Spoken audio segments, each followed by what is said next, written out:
So now that I have successfully hit Grandmaster as well as finished leveling up Portalcraft to max level, it's time to move on to another deck that maybe I'm not as confident in, and today that will be Accelerate Forest. This deck is considered one of the not as good as like obviously tier 1 decks like the Last Word Shadow and Balion Sword, but still considered pretty solid, pretty decent deck in this meta. The problem is I've never really been good at playing forest decks, so today we're trying to figure that out. The reason why I kept it to this late is, of course, as I said before, I'm not super confident in my ability to play this. But now that I've already hit Grandmaster, I can lose as many games at once. So here is some Accelerate Forest gameplay. Let's start with the deck list that I am using for today. So this is the deck list we'll be playing with today. I just took it directly from the tournament winning decks list in the game itself, so not exactly like the most original list or whatever. But yeah, the main focus of this deck is, of course, as the name implies, accelerate cards. You have a few payoffs that work with acceleration and some other stuff that goes on with that. For the early game, you are mainly just trying to draw through your cards, play your accelerates, and chip damage. And your main payoffs, or your main finishers for this deck, I suppose, are number 1, Walder. Walder is a very powerful card for being just silver. If you play 2 accelerates in a turn, he gets invoked. And then he's a 1/1 storm that costs 1, and he also comes with a very strong enhanced 6 effect, which gives him buffs based on the number of cards you've accelerated this match. So turn 6 finisher can output like quite a bit of damage. Like usually he's around 7 or 8 damage if you get a decent roll with your deck, so that's quite a lot of damage. And early on, he also invokes out of the deck to help you chip damage as well as thin your deck out so you can draw your better pieces. And your other main payoff for Accelerate is, of course, Fairy Flowering. This card gives an allied forest follower the ability to evolve for 0 evil points. If you play at least 2 accelerates, you could draw a card. If you play at least 4 accelerates, you give the follower +2/+2. And then if you play at least 6 accelerates, you can give it Storm. Sometimes you play it for the +2/+2, and that's just fine, but obviously you want to play it for the Storm, and the main target for giving Storm is Ladika. Ladika's is a huge combo finisher. If you play 12 cards in a turn, she comes an 8/8 Storm that attacks twice per turn, but in this deck you don't really use her for that form. What you do use her for is to use Fairy Flowering on her. Once you evolve her, she can attack twice per turn and she can manual evolve, so you can have a 7/7 that attacks twice for Storm on like as early as turn 5 really, which is very strong. So this is a very aggressive deck that aims to finish the game by around turn 6. Of course, it doesn't mean that you have to do it that way. There are other ways to win the game. For example, Varmin Hunter with Fairy Flowering is also pretty decent if you can't find Ladika, for example. And in desperate cases, you can even try to go for Ladika's 12 cards played payoff. So yeah, this is the deck we're playing for today. Let's look at some games. Now, first match for today is a game against Sword, and we are going second. As an aggressive deck, obviously we do prefer going first, but I think if all my replays went first, it wouldn't be very appealing, so I picked some going second games. This one is against Sword, and of course against Sword you expect it to be Balion. For the Mulligan, usually you look for card draw as much as possible, so we keep Xeno Sagittarius and Wind Fairy combo here because Xeno Sagittarius's crystallized form, whenever it's returned to your hand, you draw a card, so with that you can draw a ton of cards. So the card draw in Alberta usually what I look for in Mulligan. That's about it. You just hope you find enough damage and accelerate throughout the game, I think. In this case though, we do pick up Tree of Wonders here, so we go ahead and just accelerate the what's it called? The flower, Gigantic Blossom, just to pick up the berries. But we don't play Tree of Wonders here. The reason why we do not play Tree of Wonders here, even though we can, and it looks like we were setting up for it, is because against Sword, you really need to get the Tree of Wonders ward out on their Balion turn. In this case, is on their turn 6. So if we play Tree of Wonders now, the ward comes out this turn, then the next turn, and then the following turn after the next turn is another ward. So it will be too early for their Balion, so we delay this Tree of Wonders by 1 more turn. So the next turn we play it, and that will time the Fairy ward for their Balion turn, so we can hopefully get by there. Fortunately, we do not have a good way to clear this Ramiao, so we just drop the Tree of Wonders here, and then just a Fairy. Mainly the main hand space, honestly. I don't think it's particularly likely that this Fairy will survive, but there it is. Arm Butler will clear the Fairy. We do take some damage here, but the Tree of Wonders will heal us, so that's fine. Right now we're missing like a lot of good cards. Well, we're missing the Blossom, I think, and some good Accelerate, so we go ahead and crystallize these Sagittariuses to draw into the deck. At the same time, we are gonna go ahead and use Arisa to clear their board. We summon out the Forest Guardian's Bow as well. Mainly not particularly any deep reason for it, I think. It just helps clear the board. Helps buff followers that we line up. We have one monster that has Xeno Sagittarius, so if we draw any bounces, we can bounce that. And we are pretty sure Balon's coming next turn because, you know, they're on 6 PV next turn, so we want to set up for that. So we go ahead and play a Varmint Hunter. The main goal here is to make a semi-wide board against their Balion to make it more uncomfortable for them. We go ahead and bounce this Guardian's Bow to draw more into the deck. And then here it's a bit difficult because I want to invoke Walder because the more bodies on board, the higher chance it is for Balion to miss the ward. But we don't really want to bounce anything else because if we bounce Tree of Wonders, it will if we bounce Tree of Wonders, we won't get the ward. We bounce Varmint Hunter, it's a very weak board, and we bounce the Dutiful Steed. Not super good because we kind of want to buff the Walder as well as get the Varmint Hunter effect. So we go ahead and bounce the Xeno Sagittarius, even though we do mill a ton of cards. Actually, another thing to point out here, I played the Fairy Wisp here. I should have definitely just kept it. There was no reason to keep it, to waste it there. I threw it out obviously because I was afraid to mill, but if you look at my hand, I don't really have any cards that I should be worried about milling. I have basically everything in hand. And another thing to note is that next turn they're gonna play Balion, so if they play full power Balion, evolved it, and then managed to keep the Balion healthy, then I will have trouble getting through the Balion ward. If they lined up something like a Arm Butler next to it, for example, then Ladika's token spell will not be able to hit the Balion properly anymore. So in order to play around that, I should have kept the Wisp and then manually evolve the Wisp, and I would still have enough damage because if we count the number of cards played, if Ladika automatically evolves if you play at least 8 cards, so you don't have to manually evolve her for Fairy Flowering.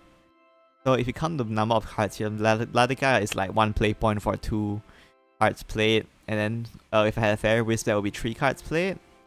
Then we can include Fairy Flowering, that's 3 PP for 4 cards played. Wind Fairy plus another thing is like 8. So that is 4 PP for 6 cards played. And then we just need to play 2 random cards from our hand and we will have enough to get the auto evo on Ladika. So in order to guarantee that I finish them off next turn, I should have probably kept the Fairy Wisp, which is a misplay, but I don't think it's too big of a deal in the end. My opponent couldn't keep their Balion, Mr. Lina Balion alive here. You can see they played Brothers United here, but they don't have another target, so 3 plus 5 is guaranteed clear onto this thing, so we do end up having lethal here. Just a note that I could have played this turn better, but it's fine, I think. We go ahead and play Ladika here. Go ahead and evolve my Ladika. We need to get 2 cards played here, so we go ahead and use Lionel to clear the Balion. Drop the Forest Guardian's Bow, and then we do need to accelerate the Wind Fairy here, and this will let us reach 6 times accelerated, so now we can give our Ladika Storm, and along with Walder, this is exactly enough damage for lethal. So that's it for this game. Let's move on to the next one.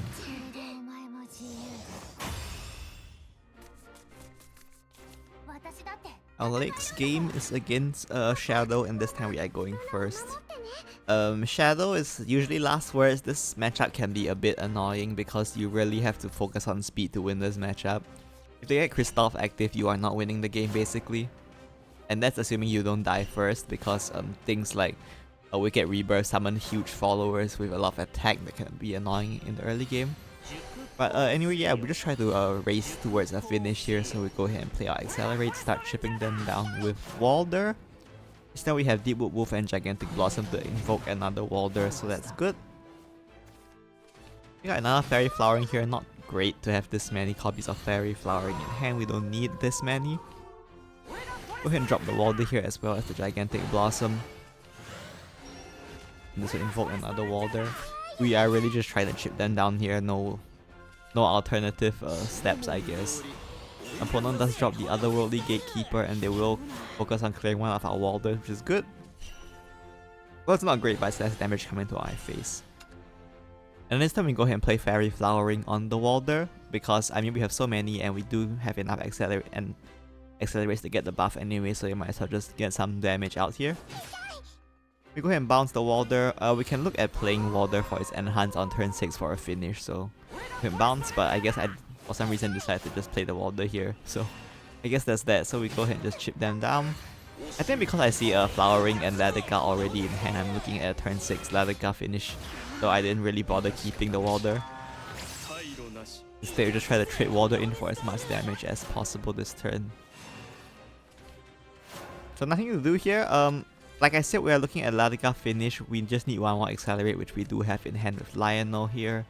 My opponent is at 13, which is within lethal range because Ladika is 14 damage, so if you count my opponent's damage on board, they have 7 damage, with Evo it's 9. And funnily enough, Shadow in this format doesn't actually have a good way to clear their own board lock. Every card they have that destroys their own followers will summon a new follower in its place, so they can't actually unlock their board, so I'm pretty sure they won't be able to heal or put up wards. So if we just leave their board here, we're actually completely fine. And they can't heal out of range either, so this time we can look at a nice finish with Ladika. So yeah, this is usually how you win the last words matchup, is you chip them down and then board lock for a finish. If you need to board lock, of course, if you just finish them, then that's fine too. So we have Ladika's Embrace here, Lionel to get our last Accelerate, and then we drop the Fairy. This will allow us to reach the 4 cards played for Ladika's PP recovery, and then we finish off with Fairy Flowering. So that's it for this game. Let's move on to one more. For our last game for today, we are going first against Haven. Haven is, I think, usually Sanctuary, though there is like some like Amulet Haven running around as well. I think Sanctuary is the most common, so we'll play with that in mind. Sanctuary is a very miserable matchup. It's up there with Machina, Portal in terms of matchups that are just very, very difficult to win. What they do have in common, these two matchups, is that they have a lot of healing and wards, which is bad because our game plan is to chip them down and finish them off with a big storm turn with Ladika, so they sort of stop us on both of those fronts, but we can try our best here. So we go ahead and just get Alberta going so that we can keep invoking, or well, not invoking, but summoning out the Alberta to chip them down. Hopefully find a finish that way. Go ahead and drop 3 of Wonders here, just to get in the draw. 3 of Wonders mostly you play it for the draw. The War is useful as well, of course, in some matchups, and the healing is also useful in some matchups, but the draw is really the most valuable part. So let me go ahead and just play Sagittarius and bounce it just to draw into our deck. Try to find a way to win the game. Unfortunately right now it's not looking too good. Opponent does set out their shrine, and they will go ahead and evolve the turtle to punch me in the face, which is not fun. We'll go ahead and use Varmint Hunter here just to clear out their board and chip a bit of damage, even though it's not much. Go ahead and clear the Tiger with Lionel here. Use the Ponderer so that we invoke Walder. We do draw another Walder, which is not the most exciting draw, I suppose. Go ahead and trade here and drop the Xeno Sagittarius just to get the Alberta. There is an argument for keeping Oh, I forgot to attack, by the way. That was a misplay on my part. I forgot about Alberta. I just ended turn. But yeah, we're still supposed to attack with Alberta here. I'm stupid, so honestly, the game might went a lot differently, but thankfully my Alberta survived here, so it didn't get punished too hard, even though having that ward would have been more useful. Go ahead and get Alberta back into rotation here, and we drop the Walder for enhance. We save our evil point here because we are nowhere close to finishing them. You can see our accelerate count is very bad right now at only 3. So at this point, we might have to abandon the idea of winning the game. But because I refuse to abandon the idea, I guess.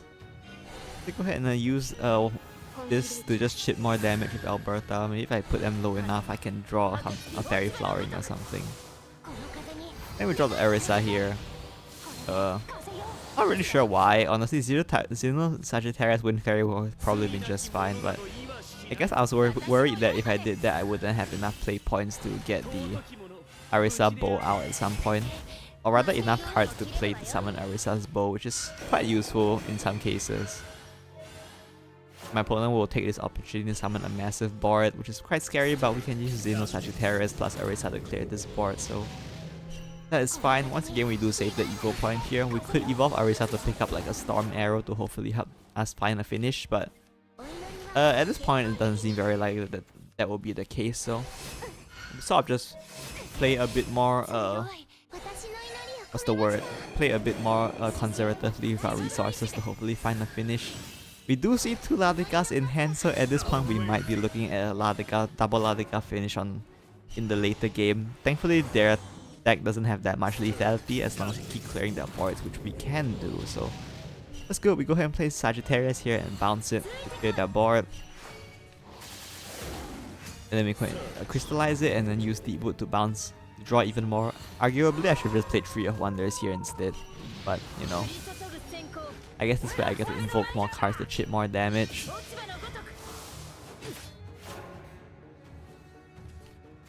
My opponent does finally find their Ra, which they will play, and that will cause me to take a bunch of damage, so we are now on a clock, albeit a fairly slow one at this point. And we will go ahead and summon more followers here, and they're set as well. I think they all went onto 1 follower, which is very good because that means we only have to deal with 2 wards. Now let's do some math here. Ladika is 1 play point for 2, so this is 2 play points for 4 cards played. This is our 5th card played. With Wind Fairy we can bounce and play the Fairy Wisp again, so this is 6, 7, and then the Wind Fairy gives us a Wisp, which is 8, 9, 10, 11, 12, because we can open Gigantic Blossom and play the Fairy. So yeah, we do have lethal here. We do have lethal. We do just have to get through these wards, but if you come to do the math, Ladika is an 8-8, so we can spend 1 Ladika hit on one of the wards really, and that will work. Only on this one, and we just have to try to clear the Holy Flame Tiger somehow. Which works because we can trade here and then evolve the Wisp and trade into the Wisp there, and that will have cleared the Holy Flame Tiger. But in this case, I guess it was fine. We can get some cards played. Oh, not evolve, sorry, we put Giant Pastures onto Alberta, evolve Alberta and trade for 5, because we do need to bounce the Wisp. But anyway, it doesn't matter because we do just very cleanly have lethal here. Play the Fairy and that will be 12 cards played, so this is a very rare game where you actually get to use Ladika's effect in this deck. So yeah, just keep in mind this is a one way of winning these control heavy matchups, so that's it for this video, I guess. Okay, turns out it wasn't quite the end of the video yet, but almost there. Anyway, so that's it for today's video. I hope you have some idea of how to play this deck. Definitely not an expert or anything. My win rate isn't super good with this deck either, but I think it's a pretty fun deck and it's interesting to learn how to play because I mean it's very strong. It's a fairly strong deck if you play it properly. I just don't play it that well. But yeah, if you're looking for a forest deck to play, or if this kind of deck is your style, a more aggressive deck I think if you want to play. I don't think there are a lot of very aggressive decks, and unless you can't like playing Last Word Shadows aggressively or something. But yeah, that's it for today. See you next time. Bye bye.